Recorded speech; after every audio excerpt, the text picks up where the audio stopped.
स्वागत है आपका टारगेट विथ है सर में। मैं हूं अजय कुशवाहा और लेके आया हूं करंट अफेयर्स के 15 महत्वपूर्ण प्रश्न जो आपके एग्जाम के लिए काफ़ी महत्वपूर्ण हो सकते हैं। और आप सबसे रिक्वेस्ट है, अगर आपने हमारे चैनल पे पहली बार विजिट किया है तो चैनल को कर लेंगे सब्सक्राइब और बेल आइकन को भी प्रेस कर लेंगे। चलते हैं पहले प्रश्न की ओर। विश्व फार्मासिस्ट दिवस कब मनाया जाता है? विश्व फार्मासिस्ट दिवस कब मनाया जाता है? और इसका राइट आंसर है ऑप्शन ए, 25 सितंबर को। ठीक है, 25 सितंबर को विश्व फार्मासिस्ट दिवस मनाया जाता है। डिटेल देखेंगे।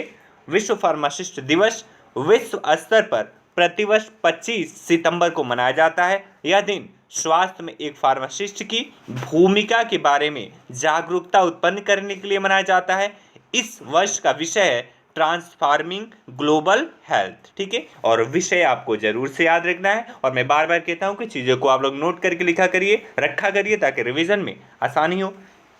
अगला प्रश्न देखेंगे। हाल ही में भारत ने किस मोबाइल मिसाइल का सफल परीक्षण किया है? और इसका राइट आंसर है ऑप्शन डी, पृथ्वी 2 का। ठीक है, भारत ने स्वदेश में निर्मित परमाणु क्षमता वाली पृथ्वी 2 मिसाइल का सफल परीक्षण किया। सतह से सतह 350 किलोमीटर की दूरी तक मार करने वाले पृथ्वी 2 मिसाइल अपने साथ 500 से 1000 किलोमीटर तक के आयुध ले जाने में सक्षम है। पृथ्वी 2 मिसाइल को सेना में 2003 में शामिल किया गया था। 9 मीटर लंबी इस मिसाइल को डीआरडीओ और ये डीआरडीओ ने विकसित किया। डीआरडीओ का फुल फॉर्म होता है रक्षा अनुसंधान और विकास संगठन। अगले प्रश्न की ओर चलेंगे। किस राज्य के मुख्यमंत्री ने मोक्ष कलश योजना 2020 को मंजूरी दी है? और इसका राइट आंसर है option A. Option A is the right, Rajasthan सरकार ने।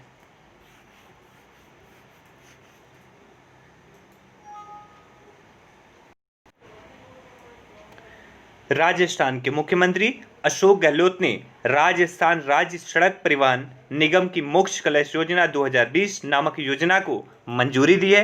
इस मोक्ष कलश योजना का उद्देश्य हरिद्वार में गंगा में अपने प्रियजनों की राख को विसर्जित करने के लिए मृतक परिवार के 2 सदस्यों को मुक्त बस की यात्रा कराई जाएगी। चलते हैं अगले प्रश्न की ओर।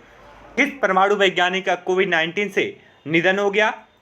और इसका राइट आंसर है option D, doctor Shekhar Basu का। ठीक है, वैज्ञानिक डॉक्टर शेखर बसु का हाल ही में कोविड-19 के वजह से मृत्यु हो गया। चलते हैं अगले प्रश्न की ओर। इसका डिटेल देखते हैं। विख्यात परमाणु वैज्ञानिक और परमाणु ऊर्जा आयोग के पूर्व अध्यक्ष डॉक्टर शेखर बसु का कोविड-19 से निधन हो गया। पद्मश्री से सम्मानित डॉक्टर बसु 68 वर्ष के थे। डॉक्टर बसु ने भारत की परमाणु ऊर्जा से संचालित पहली पनडुब्बी INS अरिहंत के निर्माण में बेहद अहम भूमिका निभाई थी। अगला प्रश्न देखते हैं। लड़ाकू राफेल विमान उड़ाने वाली पहली महिला पायलट कौन बन गई हैं? और इसका राइट आंसर है ऑप्शन ए, शिवांगी सिंह। ठीक है, पहली राफेल विमान उड़ाने वाली महिला पायलट शिवांगी सिंह बन गई हैं। डिटेल देखेंगे।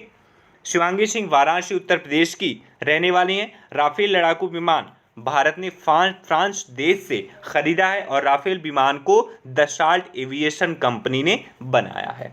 अगले प्रश्न की ओर चलेंगे। किस राज्य सरकार ने मुख्यमंत्री ग्राम परिवहन अचोड़ी योजना को शुरू किया है?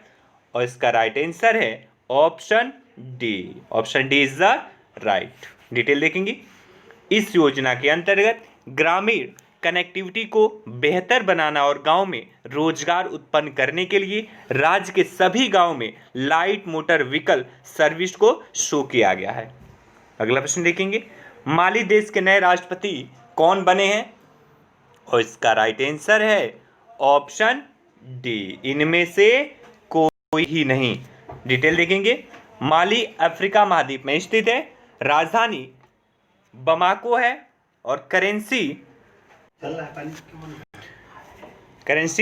वेस्ट अफ्रीकन यानी CFA फ्रैंक। ठीक है, एक मिनट, सॉरी, थोड़ा सा इसका रॉन्ग हो गया। इसका ऑप्शन है बी, बानेडो। माली देश के नए राष्ट्रपति बानेडो बने थे। अगले प्रश्न की ओर चलेंगे। कहाँ नो मास्क नो सर्विस अभियान को शुरू किया गया है?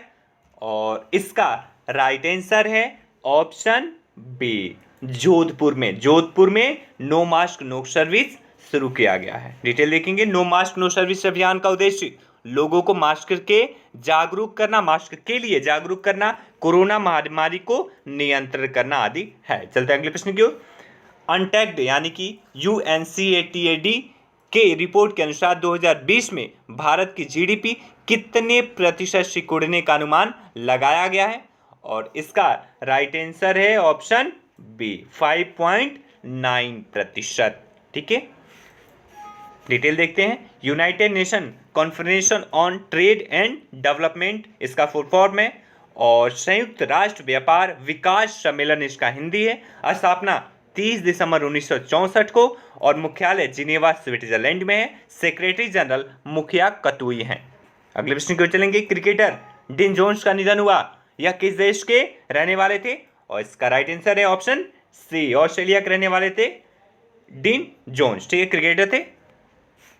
डिटेल देखेंगे। ऑस्ट्रेलिया की रानी कैनबरा करेंसी डॉलर। प्रधानमंत्री स्कॉट मॉरिसन। प्रधानमंत्री याद रखिएगा, स्कॉट मॉरिसन। अगले प्रश्न की ओर चलेंगे। अंत्योदय दिवस कब मनाया गया है? और इसका राइट आंसर है ऑप्शन बी, 25 सितंबर को। ठीक है, 25 सितंबर को अंत्योदय दिवस मनाया गया है। डिटेल देखेंगे। अंत्योदय का अर्थ है गरीब से गरीब व्यक्ति का उत्थान करना। अंत्योदय दिवस को मनाने का उद्देश्य कौशल विकास और अन्य उपायों के माध्यम से आजीविका के अवसरों में वृद्धि कर शहरी और ग्रामीण गरीबी को कम करना। इस दिन को पंडित दीनदयाल उपाध्याय की जयंती के रूप में मनाया जाता है। चलते हैं अगले प्रश्न की ओर। किस राज्य सरकार को गैर संक्रामक रोगों पर नियंत्रण के लिए UN अवार्ड से सम्मानित किया गया है? और इसका राइट आंसर है ऑप्शन ए, केरल सरकार को। आपको पता होगा सबसे ज्यादा मामले शुरू में केरल में आए थे, लेकिन उसने कोरोना पर नियंत्रण कर लिया था, और वर्तमान में सबसे बड़ा संक्रमित राज्य है महाराष्ट्र। चलते हैं अगले प्रश्न की ओर। इसका डिटेल देख लेंगे एक बार। गैर संक्रामक रोगों के नियंत्रण और रोकथाम के लिए उत्कृष्ट प्रदर्शन करने के लिए केरल राज्य को संयुक्त राष्ट्र पुरस्कार से सम्मानित किया गया है। अगला प्रश्न देखेंगे। अंतर्राष्ट्रीय परमाणु हथियारों का पूर्ण उन्मूलन दिवस कब मनाया गया है? और इसका राइट आंसर है ऑप्शन बी, 25 सितंबर को। 26 सितंबर को ये मनाया गया है। ठीक है, चल इसका डिटेल देख लेंगे एक बार। अंतर्राष्ट्रीय परमाणु हथियारों का पूर्ण उन्मूलन दिवस का उद्देश्य लोगों को परमाणु हथियार के खतरों से अवगत करवाना है। इस दिवस को मनाने की घोषणा संयुक्त राष्ट्र महासभा ने की हुई थी। चलते हैं अगले प्रश्न की ओर। किस राज्य सरकार ने यू राइज पोर्टल को लॉन्च किया है? और इसका राइट आंसर है ऑप्शन डी, उत्तर प्रदेश ने। यू राइज पोर्टल को उत्तर प्रदेश सरकार द्वारा लॉन्च किया गया है। डिटेल देखेंगे एक बार। यू राइज पोर्टल को मुख्य रूप से छात्रों के लिए शुरू किया गया है, जिससे छात्र इस पोर्टल के माध्यम से लिंग, करियर और राज्य में रोजगार के बारे में पता कर सकते हैं।